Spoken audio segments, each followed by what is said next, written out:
So I possibly have the weirdest skateboard setup ever. Let me know if you know of one that's weirder than mine. So we got Orbs wheels, Cavani bearings, suspension trucks. See, weird. But that's not all. Non-abrasive with grip tape, pretty weird. Revive skateboard, not all that weird. And 4 pieces of hardware that I got off a Walmart skateboard. It must be insulted that I called it weird. It took me a long time to learn how to ollie. It was at least a year, and it's not like I just like tried once and then gave up and tried a couple days later. No, I was trying that all of the time. Like I must have went through at least, I don't know, I went through a lot of shoes just trying to learn how to ollie, just sliding my foot up and putting holes in them. I used to cut up old shoes and then glue them together. So it took me a long time to learn how to ollie. It took me at least a year. But when I finally did get it, I remember being 12 in my parents' basement. I was trying to ollie on the spare piece of carpet that they had to keep my wheels from moving. And I did it a couple times. I was so hyped. And I went upstairs and I told my mom, like, hey, come here, check this out. She came down. She's like, oh, okay, cool. Then a little bit later, my brother came downstairs. I'm like, hey, check this out. He's like, you're getting like ½ an inch off the ground. I'm like, yeah. So I'm getting off the ground. And that is when I learned my first ollie. And then kickflips, that was kind of I don't actually remember my first like real kickflip because I couldn't get the board all the way around. So I thought like, hey, what if I take the wheels and trucks off to make it lighter and do like a carpet board kickflip? Because I'd seen some videos of people doing carpet boarding on YouTube. So I'm like, hey, let's try that out. It was February-ish. It was the only reason I remember because the Winter Olympics were on. And I tried it. It didn't take me very long after I did that because I just remember kicking it really hard and landing it. Dude, I was so hyped. I ran upstairs and I told my mom I learned how to kickflip. I was so happy. Like, it's weird. I don't remember like my first real kickflip, but I do remember later that night I put the wheels and trucks back on and tried kickflip.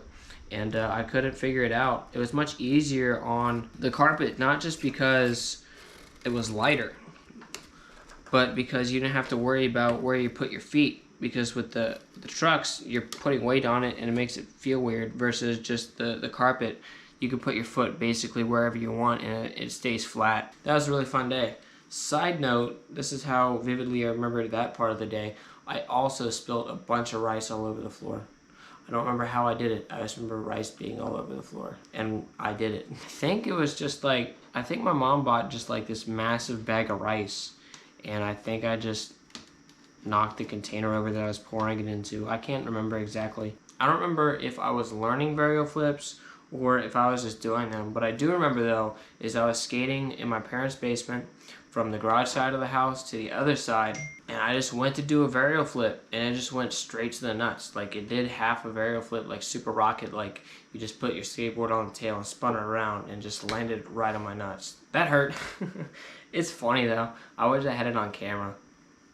I don't really know what to say too much anymore. I ran out of ideas. I thought it was going to take me longer to tell the stories than it did. They ended a lot faster than I assumed. But I bought a foam roller, and it's great. Roll myself out. It feels awesome. You should check them out. And before you buy them, to make sure you like them, so what I did is I was working at Walmart. And I'm like, well, I've heard a lot about these, so I'm going to try it out. So I just like tried it out in the store, and I felt a bunch of things pop in my back. I'm like, oh, this is great. I'm going to get it. It's over there. I'll get it in a second. But I actually like it a lot better than stretching out.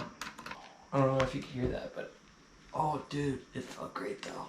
So the other day I started a series called Learning a New Trick Every Day Until I Hit 10,000 subscribers. Today is day 3 as I'm filming this right now. And I like it. It's cool. If that sounds like something you're into, check it out. There'll be a link somewhere or a card or something. But I'm wondering how this is going to do to the kickflip test. Am I going to land it? Am I not? If you don't know, the kickflip test is when you set up a new board, once you learn how to kickflip, you do a kickflip, and if you land it, it's supposed to be like good luck, kind of like a superstitious thing, but I think it's kind of fun, so I do it. I'm not really superstitious at all. It's just kind of something fun to do. Have you seen a weirder skateboard? What's the weirdest skateboard you've seen? This doesn't include like all the skateboards that Braille skateboarding does, where they make it out of a chain or whatever. Just like kind of like normal-ish, like just like weird things that you see at the skate park type thing.